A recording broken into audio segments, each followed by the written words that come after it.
नर्मदे हर सबको। नर्मदे हर दिनेश महाराज, कैसे हो आप? नर्मदे बड़े नर्मदे दिनों बाद आपकी शक्ल देखने को मिली है। एकदम बाल वाल लंबे रखे हैं आपने। हमने तो कटा लिए, दाढ़ी वाड़ी भी कटा ली, सब कटा लिया हम लोग। मैं एकदम ग्रस्त बन चुका हूँ और आप अभी भी बाबा जोन में हो। तो सबको नर्मदे हर। और मैं रघुवीर सिंह राठौर उर्फ रघु राही, सामने दिनेश हैं। हम लोगों ने सोचा कि नर्मदा परिक्रमा की इतनी सारी कहानियाँ हैं जो सिर्फ हम लोग जानते हैं। हम लोग के एक्सपीरियंसेस जो भी हुए वो सिर्फ हम लोग ही जानते हैं। जो भी हो सके उतना हम लोगों ने इंस्टाग्राम पे और यूट्यूब पे थोड़ा बहुत बताया है। पर इतनी सारी कहानियाँ हैं, इतनी सारी स्टोरीज़ है जो अभी तक हमारे मन में है, हमारे दिल में है, जो हम चाहते हैं कि लोगों को भी शेयर करें, लेकिन हम लोग शेयर नहीं कर पा रहे थे। फाइनली हम लोगों ने सोचा चलो लेट्स डू अ पॉडकास्ट। एक वीडियो कॉल पे बात करेंगे और हमारी स्टोरीज़ भी शेयर करेंगे और सबके साथ हमारे ये सारी स्टोरीज़ शेयर कर सकेंगे। ओके, सो इससे पहले कि हम लोग शुरू करें, नर्मदा परिक्रमा के ऊपर हम बात करते हैं पहले दिनेश, कि नर्मदा परिक्रमा क्या है। जैसे कि हाँ, लोगों का पहला क्वेश्चन यही होता है कि मतलब परिक्रमा है क्या, कैसे करते हैं, कि क्या राउट रहता है, मतलब कैसे करते हैं, ये तो सबसे पहला क्वेश्चन हो, तो इसको एड्रेस करो। नर्मदा परिक्रमा इज़ नथिंग बट बेसिकली आप जैसे मंदिर में जाते हो तो मंदिर के अंदर आप एक प्रदक्षिणा करते हो। वो जो हमारी भगवान है, जो हमारे मूर्ति है मंदिर के अंदर, उसकी हम एक फेरी लगाते हैं। बस वही परिक्रमा है।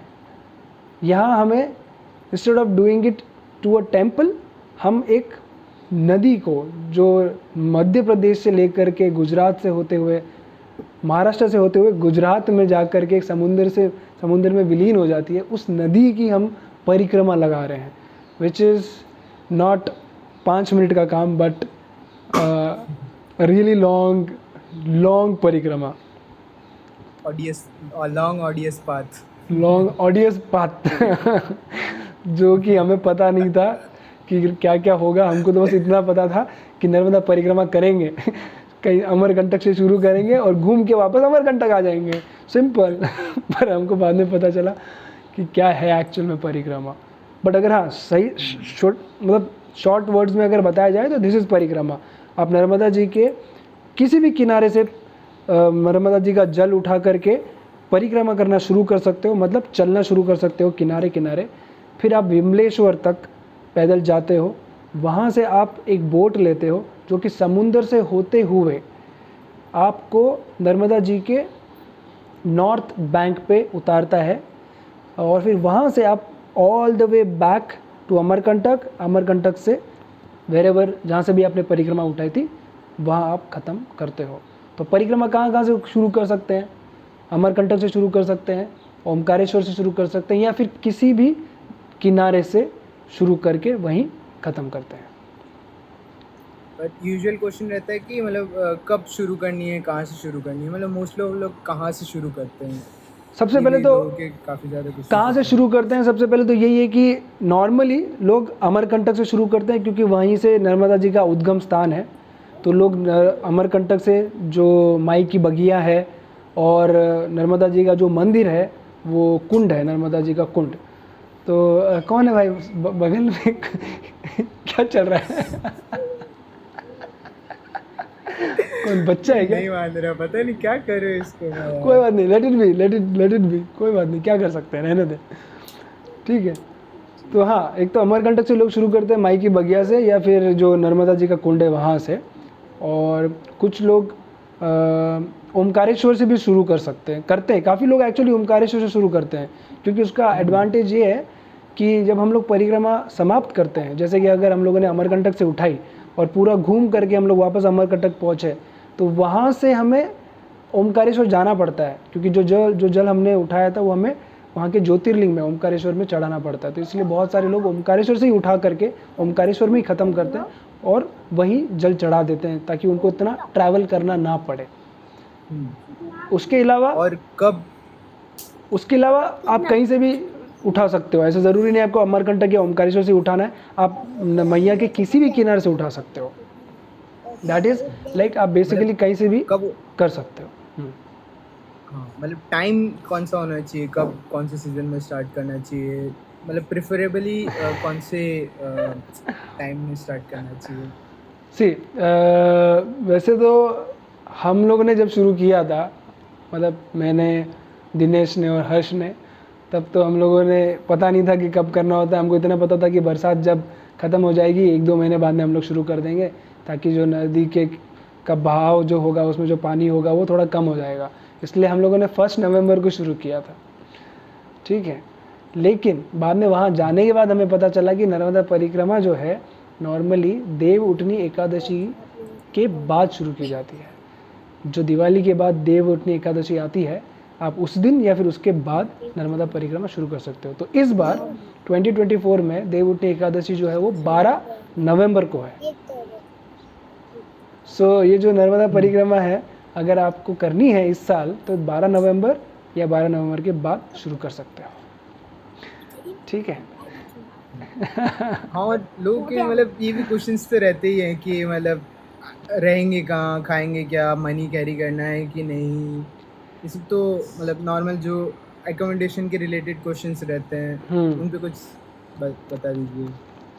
देखिए, मतलब नर्म ऐसा है कि जब अपन लोगों ने परिक्रमा शुरू करी थी, तुझे भी पता है कि हम लोगों ने तो पैसे लिए ही नहीं थे। हम लोगों ने डिसाइड किया था कि जो भी पैसे हम लोग तो यूज़, साधु ही बन गए थे। साधु ही बन गए थे। अभी जो भी होगा नर्मदा मैया देखेगी और वही करवाएगी, और वैसा ही हुआ। हम लोगों ने पूरा परिक्रमा बिना पैसों के करी। इनफैक्ट जब शुरू किया था तब सारे के सारे पैसे हम लोगों ने दे दिए थे, और जब परिक्रमा ख़त्म हुई थी तो हम लोगों के पास सबके पैसे सब कुछ मिला करके 3 से 4 हज़ार रुपये इकट्ठा हो गए थे इन 5 से 6 महीने के अंदर, क्योंकि लोग अरे यार, ये बंदा जो है पप्पी ले रहा है क्या, तेरी क्या कर रहा है? इसको पता ही नहीं क्या करना है, मुझे भी नहीं समझ में आ रहा है। कोई बात नहीं, कोई बात नहीं। मैं ना बीच बीच में मेरा वाला ही रखूँगा वीडियो है, जब भी ये बीच में मस्ती कर रहे हैं ना तब। या सो बेसिकली नर्मदा परिक्रमा में पैसों की ज़रूरत नहीं पड़ती है। आप पूरी की पूरी परिक्रमा निःशुल्क कर सकते हो।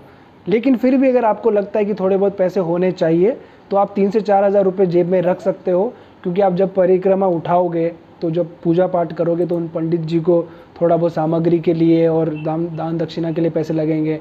दूसरा, जब आप नदी क्रॉस करोगे तो जो बोट है उस बोट वाले को पैसे देने के लिए पैसे लगेंगे, और जब परिक्रमा समाप्त होगी तब कन्या भोजन के लिए पैसे लगेंगे। तो 3-4 हज़ार रुपये रख सकते हो, अदरवाइज़ पैसे की तो कोई टेंशन ही नहीं है। दूसरा, खाना आपको मिलते जाएगा। कई सारे आश्रम हैं, कई सारे मंदिर हैं, कई सारे गांव हैं, हर तरफ आपको आश्रम, हर तरफ आपको खाना वगैरह इजीली मिलेगा। और अकोमोडेशन सेम, आपको मंदिरों में, आश्रमों में और गाँवों में हर तरफ आपको रहने की सुविधा भी मिल जाएगी। और मतलब बैग में क्या क्या लेके जा सकते हैं? जैसे हमने तो क्या मोटा मोटी चीज़ें, 2 जोड़ी कपड़े, स्लीपिंग बैग यही लिया था, पर आप अगर रेकमेंड करोगे तो लोग, आप क्या रेकमेंड करोगे कि बैग में क्या क्या लेके जा सकते? देखो, बैग में ना एक्चुअल में देखा जाए तो अपने को कपड़ों के अलावा और ज़्यादा कुछ लेने की ज़रूरत नहीं है। कपड़े भी मतलब धोती कुर्ता ये लेके जाना है, सफ़ेद कपड़े अनिवार्य है सब, और स्पेशली धोती और कुर्ता अनिवार्य है। ये हम एक्सपीरियंस से बोल रहे हैं, क्योंकि हमने जब परिक्रमा शुरू करी थी तो अगेन हमें कुछ ज़्यादा पता नहीं था, तो हम लोगों ने शर्ट पैंट ये सब लेके शुरू कर दिया था। इसकी वजह से हमें कई जगह पे दिक्कत हुई। कई आश्रमों ने या फिर गांव वालों ने बहुत बार बोला था कि यार ये आप परिक्रमावासी हो, पता कैसे चलेगा, आपको सफ़ेद कुर्ते और धोती में चलना चाहिए। तो ये तो अनिवार्य है कि आप पहनो ही पहनो, और लेके चलो साथ में एक जोड़ी। तो 2 जोड़ी धोती और कुर्ता, 2 जोड़ी आपके जो भी अंडरगारमेंट्स है वो, एक लोटा या कलश, एक डंडा, एक गमछा, कपड़े वपड़े नहा स्नान वान करने के बाद करने के लिए, एक टॉर्च। और परिक्रमा आप जब उठाते हो तो आपको जल लेके चलना पड़ता है, तो जल को रखने के लिए कोई बॉटल या फिर और एक कलश। फिर पूजा का सामग्री, नर्मदा जी की फ़ोटो, अगरबत्ती, दिया बत्ती और घी वगैरह, माचिस, ये सब चीज़ें। और चप्पल बिना लेदर की चप्पल होनी चाहिए। गर्म कपड़े, क्योंकि नवंबर दिसंबर जनवरी में बहुत ठंडी होती है, तो आपको गर्म कपड़ों की, गर्म सॉक्स की बहुत ज़रूरत पड़ेगी। उसके बाद में आपको गर्म ब्लैंकेट्स वगैरह भी लेके चलने पड़ेंगे। मैट नीचे बिछाने के लिए योगा मैट हो सकता है या फिर थर्मोकॉल का जो वाइट मैट आता है जो परिक्रमावासी स्पेशली वो यूज़ करते हैं क्योंकि बहुत लाइट होता है, तो वो भी आप ले सकते हो। उसके अलावा खाना जो है आपको खुद के बर्तनों में ही खाना होता है, तो प्लेट, बाउल होना चाहिए, चम्मच, गिलास, ये सारी चीज़ें आप साथ में लेके चलो, क्योंकि कई कई आश्रमों में अगर आप खुद के बर्तन नहीं लाते हो तो वो आपको गुस्सा भी करते हैं और कभी कभी आपको खाना भी नहीं देते हैं। एक अच्छा सा बैग होना चाहिए, एक आधार कार्ड और एक पेन और एक बुक। हाँ, एक दो खुद के फ़ोटोज़ भी होने चाहिए पासपोर्ट साइज, क्योंकि आपको प्रमाण पत्र भी बनाना होता है। ये भी एक रूल है परिक्रमा का कि आपको खुद का एक प्रमाण पत्र बनवाना होता है, ताकि आप कहीं भी आश्रम में जाओ तो अगर कोई मांगे तो आपको दिखाना है कि आप नर्मदा परिक्रमा कर रहे हैं। कई लोग ये भी पूछते हैं कि नर्मदा परिक्रमा के लिए मैप क्या है, पूरा मैप अगर आप हमें बता सकते हो तो बहुत अच्छा होता। देखो, जब आप नर्मदा परिक्रमा शुरू करोगे, चाहे अमरकंटक से करोगे या ओमकारेश्वर से करोगे, तो वहाँ पे आपको एक किताब मिल जाएगी जिसके अंदर आपको रास्ते के अंदर जितने भी आश्रम और गांव और जो भी रास्ता आपको लेना है वो सारा का सारा इन्फॉर्मेशन आपको उस किताब में मिल जाएगा। उसके अंदर आपको आरती भी मिल जाएगी नर्मदा जी की, उसके अंदर जो भी नेसेसरी इन्फॉर्मेशन, सारी की सारी इन्फॉर्मेशन आपको उस किताब में मिल जाएगी। लेकिन सच कहूँ तो हमारे खुद के एक्सपीरियंस से कि हमने कभी भी इन मैप्स का इस्तेमाल नहीं किया। हम जहाँ पे भी जाते थे वहाँ पे गांव वाले खुद ही हमें बता देते कि भैया 2 किलोमीटर बाद या 4 किलोमीटर बाद आपको एक आश्रम मिल जाएगा, आप वहाँ पे विश्राम कर लेना, वहाँ आप आपके दिन का भोजन कर लेना या फिर वहाँ पे आप नाश्ता कर लेना। अपने आप ही गांव वाले बताते जाते थे, और अगर नहीं भी बताते तो हम किसी से पूछ लेते थे। तो वहाँ सारे के सारे लोग वेल इन्फॉर्म्ड हैं, क्योंकि गांव एकदम नर्मदा किनारे पे ही हैं, तो सारे के सारे लोग आपको रास्ता बताते हुए जाएंगे, कोई भी आपको भटकाएगा नहीं, बल्कि बहुत ही प्यार से आपकी मदद करेंगे। तो ये हमारे खुद के एक्सपीरियंसेस हम बता रहे हैं कि हमें कभी भी मैप की ज़रूरत ही नहीं पड़ी। इनफैक्ट आनंद ही तब आता था जब हमें पता नहीं होता था कि आज कितना किलोमीटर चलना है। हम कभी मिशन नहीं बनाते थे कि आज इतना टारगेट है कि भाई 5 किलोमीटर चलना है या 20 किलोमीटर चलना है, ऐसा कभी भी हम लोग नहीं सोचते थे। हम लोग तो बस चलते जाते थे और अपने आप जहाँ शाम ढलती थी उससे पहले हम पूछ लेते थे कि अगला आश्रम कहाँ है, और बस वहाँ जाके हम लोग रुक जाते थे। बस इसी हिसाब से आप भी अगर करोगे तो आपको परिक्रमा का पूरा आनंद मिलेगा। बहुत सारे लोग बोलते हैं कि एज अ सोलो वुमन या अकेली लड़की ये परिक्रमा कर सकती है क्या? जी बिल्कुल कर सकती है। मैंने मेरे परिक्रमा के दौरान बहुत सारी तो नहीं बोलूँगा, अकेली परिक्रमा करने वाली माताओं से मैं मिला था, और उनमें से एक वीडियो मैंने डाला भी है जिसके अंदर मैंने इंटरव्यू लिया था एक माता जी का जो कि नर्मदा परिक्रमा अकेले कर रही थी। उन्होंने अपना एक्सपीरियंस शेयर किया है, आप वो वीडियो भी देख सकते हैं। पर हाँ, आप बिल्कुल कर सकते हो, आपको परिक्रमा के अंदर कोई भी परेशानी नहीं होगी। आश्रमवासी, गांव वाले, साधु संत, ये सारे के सारे आपका ध्यान रखते हैं। आपको कोई भी समस्या हो तो वो आपकी समस्या का समाधान भी करते हैं, क्योंकि जब आदमी परिक्रमा कर रहा होता है तभी वो इतना अच्छा ध्यान रखते हैं, लेकिन जब कोई माता जी ये परिक्रमा कर रही होती है तो वो स्वयं नर्मदा माँ का रूप है, ऐसा उनको समझ करके उन्हें ट्रीट करते हैं। और हमने खुद एक्सपीरियंस किया है कि वहाँ बहुत बहुत प्रेम से हर किसी को, चाहे वो स्त्री हो या पुरुष हो, जो भी परिक्रमावासी उनको बड़े प्रेम से रखते हैं। ये अनुभव आपको तभी मिलेगा जब आप नर्मदा परिक्रमा करोगे। बेसिकली यही है नर्मदा परिक्रमा का सारा इन्फॉर्मेशन। इसके अलावा आपको और कुछ जानने की ज़रूरत नहीं है। बाकी जब आप परिक्रमा शुरू करोगे तब आपको अपने आप धीरे धीरे जो भी जानना होगा आपको मिलते जाएगा। तो ये सारी चीज़ों का आप ध्यान रखिए कि आप परिक्रमा कहीं से भी उठा सकते हैं, लेकिन ओमकारेश्वर से अगर आप उठाएं तो आप फ़ायदे में रहेंगे। आपको कहीं से भी वापस ओमकारेश्वर के लिए गाड़ी करके आना नहीं पड़ेगा। तो आप ओमकारेश्वर से शुरू करके ओमकारेश्वर में ख़त्म कर सकते हो। हालांकि हमने अमरकंटक से शुरू करी थी, अमरकंटक में ख़त्म करी, फिर वहाँ से हम लोगों ने ट्रैवल किया बस से और ट्रेन से, और फिर हम लोग ओमकारेश्वर पहुँचे और फिर वहाँ जाके हमने जल चढ़ाया। आप ये स्किप कर सकते हो, ठीक है। बाकी आपको परिक्रमा जब करनी हो तो देवउठनी एकादशी के बाद आप परिक्रमा उठा सकते हैं। कोशिश करना कि गर्मियों से पहले पहले आप सबको समाप्त कर दो, क्योंकि बहुत गर्मी होती है। अगर आपकी परिक्रमा बरसात से पहले ख़त्म नहीं होती है तो ये स्ट्रिक्ट रूल है कि आप बरसात के दौरान नर्मदा परिक्रमा नहीं कर सकते। उसे चतुर्मासा कहते हैं। तो आपको चतुर्मासा जो है उस वक्त आप पैदल नहीं चल सकते, तो आपको किसी आश्रम में रुकना पड़ता है।